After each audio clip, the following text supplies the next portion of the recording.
Super Radio DZWB Last Report!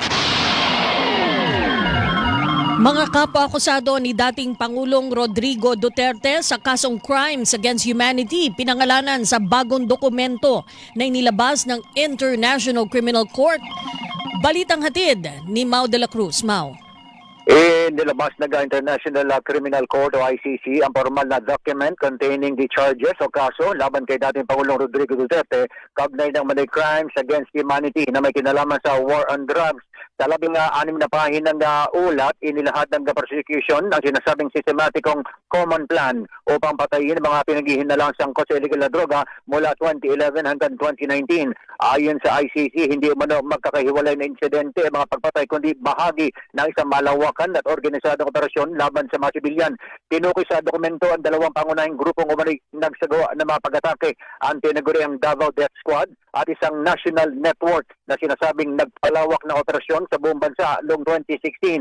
Kasama sa ICC case laban kay dating Pangulong Rodrigo Duterte ang ilang dating opisyal at senador na kasangkot o kapwa-akusado sa kampanya kontra droga. Kabilang dito si Senador Ronald Bato de la Rosa, dating chief ng Davao Police at chief ng Philippine National Police, Vicente Danao, dating chief ng Davao Police at iba pang posisyon sa PNP, Camilo Cascolan, dating NCRPO Director, Oscar Albayalde, dating chief PNP, Senador Bongo Dantegiran, dating direktor ng NBI, Isidro La Peña, dating chief ng Philippine Drug Enforcement Agency, Vitaliano Aguirre II, dating abogado ni Duterte at Secretary of Justice at iba pang matataas opisyal ng gobyerno at pulisya.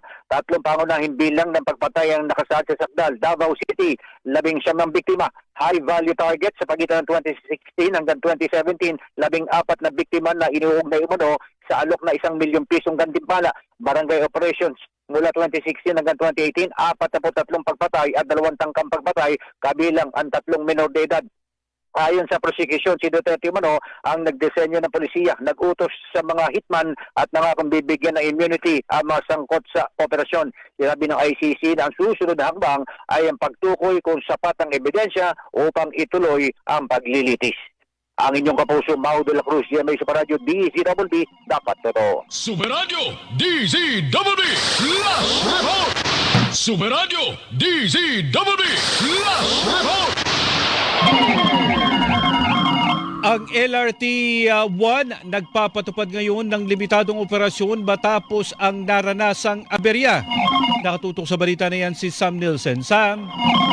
Inumpirma nga ngayong hapon ng pamunuan ng Light Rail Manila Corporation na nagpapatupad ito ngayon ng limitado operasyon sa biyahe ng Light Rail Transit Line 1 o itong LRT-1 matapos magkaroon ng aberya. Ayon sa pamunuan, alas 3:55 ng hapon, ngayong araw, ika-14 ng Pebrero, nang simulan nila itong pagpapatupad ng limited operation sa LRT-1. Bumabiyahe lamang sa ngayon ang mga tren mula Fernando Poe Jr. Station hanggang Hilpuyat Station southbound at ito'y para lamang sa pagbaba ng mga pasero. Samantala sa Vito Cruz Station ay pinapayagan naman ang pagsakay ng mga pasero. Nasa lugar na anya ang engineering team ng LRT-1 para ayusin ang naitalang aberya.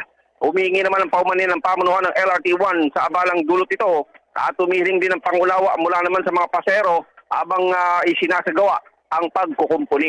Ako rin Sam Nielsen ng GMA Super Radio DZWB, dapat totoo. Super Radio DZWB Last Report! Kasama si Alan Gato. Super Radio DZWB Last Report!